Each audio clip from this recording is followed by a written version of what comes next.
So welcome to today's video. So we've done the Royal Parks. We've done those a few times actually, because loads and loads of people go, and actually they're absolutely beautiful. But one of the parks we haven't been to, which is not a Royal Park, is south of the Thames. When I say south of the Thames, literally south of the Thames. It's on the bank of the Thames, and it's over near Battersea. Now we've been to Battersea a number of times for the power station and all sorts of events happening over there. So in this video, we're going to take you into Battersea Park to see all the things you can see here. So enjoy! One of the things I love about Battersea Park is it's right here between Chelsea Bridge and the Albert Bridge. Basically, it runs a whole along the south side of the Thames. And yes, all those trees that you can see is the boundary of Battersea Park. So we're going to go into here and we're going to go through this one, which is the Chelsea Gate. And we're going to take a walk around and see what Battersea Park has to offer. But I can tell you, it's one of those hidden gems. Now, did you know that Battersea Park actually occupies over 200 acres, which is 83 hectares of green space over here in Battersea, and it's in the London Borough of Wandsworth. But we're going to have a good look around and tell you about some of the history of this fantastic park that so many people don't know about.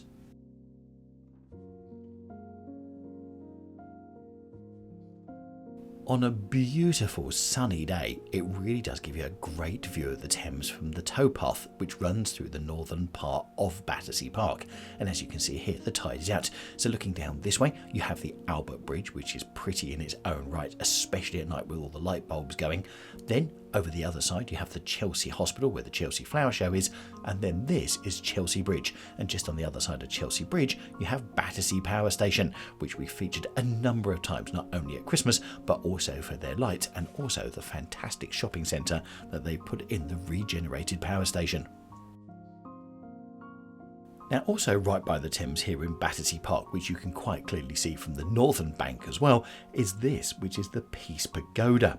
Now, the Park Peace Pagoda was put up here in 1985, and a Buddhist monk looks after the pagoda on a daily basis. The Peace Pagoda was given to Londoners in 1984 by a Japanese guru named Guru Raja. Now, the founder of the Japanese Buddhist movement stated that civilization is not to kill human beings, not to destroy things, nor make war. Civilization is to hold mutual affection and to respect one another. Now, following the atomic bombing of Hiroshima and Nagasaki, he pledged to build pagodas worldwide as shrines to peace, and the Japanese pagoda was constructed by nuns, monks and other followers of this sect in Japan, and was completed in 1985, just weeks after the person that donated it died at the grand old age of 100. As you walk around the pagoda, you can see that there's a series of gilt bronze statues which represent the most significant stages of the Buddha's life: birth, contemplation leading to enlightenment, teaching and death. Although the pagoda is open to all, these statues are considered sacred, so you're not allowed to climb up onto the ledges to have a closer look. And as you can see here, it gives you terrific views, but the pagoda is kept in tip-top condition by a reverend who came to London from Japan in 1978. And as well as caring for the pagoda and participating in its original construction, the reverend regularly campaigns for a nuclear-free world. And his most recent protest took place last year when he walked across Anglesey in Wales to oppose the construction of a new nuclear power plant. What I love about Battersea Park is it's got a number of different sorts of features. So you've seen the pagoda already, and you've got that wonderful view across the front of the Thames. Then you hit this, which is really a sunken rose garden, which is beautiful. Plus, we're going to come to other areas a little bit later in this video that you're not going to want to miss, especially right at the very end. Something I didn't realise was actually going on here at Battersea Park. But more of that a little bit later, and let's tell you more about its history. So prior to 1846, the area now covered by the park was known as Battersea Fields, a popular spot for duelling. Here's a fantastic story. On the 21st of March, 1829, the Duke of Wellington and the Earl of Winchelsea met on Battersea Fields to settle a matter of honour. When it came time to fire, the Duke aimed his duelling pistol wide and Winchelsea fired his into the air. Winchelsea later wrote the Duke a grovelling letter of apology. You can just imagine, can't you? Are you really going to shoot high? Are you going to really shoot wide, fearing for your life, and then writing a grovelling letter of apology as a thank you? But I dare say this beautiful bandstand wasn't here at the time, and this is a lovely feature right in the centre of the park, and it really does spread quite wide.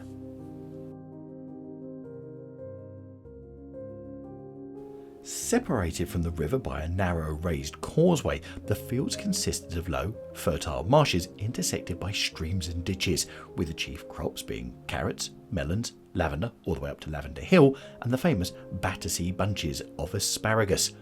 Running along the riverside from the fields were industrial concerns and wharves, including a pottery, copperworks, lime kiln, chemical works, and increasingly the railways.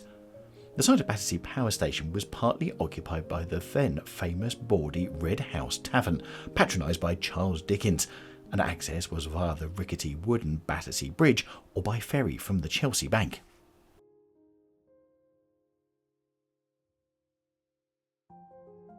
In 1845, spurred partly by the local vicar and partly by Thomas Cubbott, the builder and developer, whose yards were across the river in the still marshy and underdeveloped area of Pimlico, which is now a beautiful area, a bill was submitted to Parliament to form a royal park of 320 acres.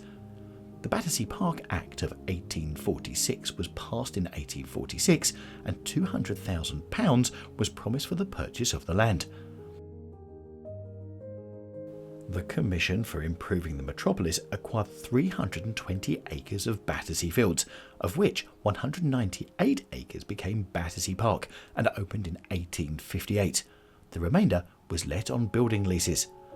The park was laid out by Sir James Pennethorne between 1846 and 1864, although the park, which was opened in 1858, varied somewhat from Pennethorne's original vision.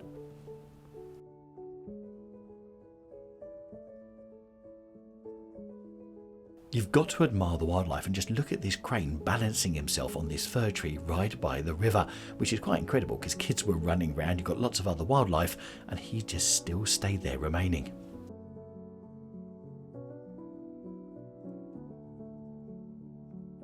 The success of the park depended on the successful completion of Chelsea Bridge, declared open in 1858 by Queen Victoria.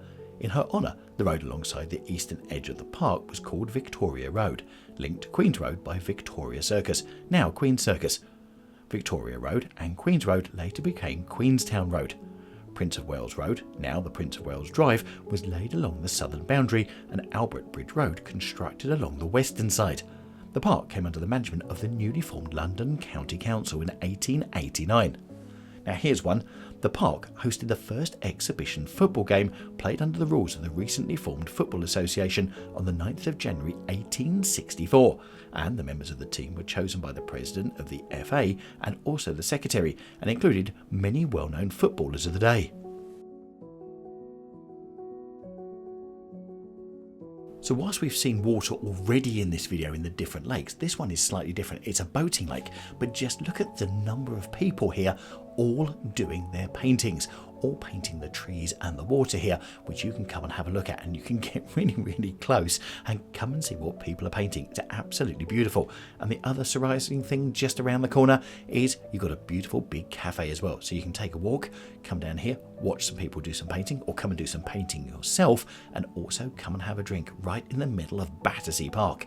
It really has got something for everyone down here.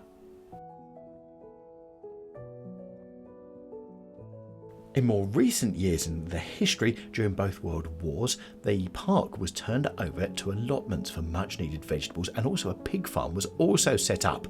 Also, back in 1978, Battersea Park hosted a big punk rock concert featuring the Stranglers among the guests, also including Peter Gabriel and also the Skids. In 1951, the northern parts of the park were transformed into the Pleasure Gardens as part of the Festival of Britain's celebrations. As well as the new water garden and fountains, new features included a tree walk which consisted of a raised series of wooden walkways linked by treehouse-like platforms, suspended between the branches of a number of trees. So how much history has this place got? Did you know about Battersea Park, and have you ever been here, and is it now on your list? Let's hope so. There are so many great parks in London, and I put a video to one of our other favourites up in the top right hand corner.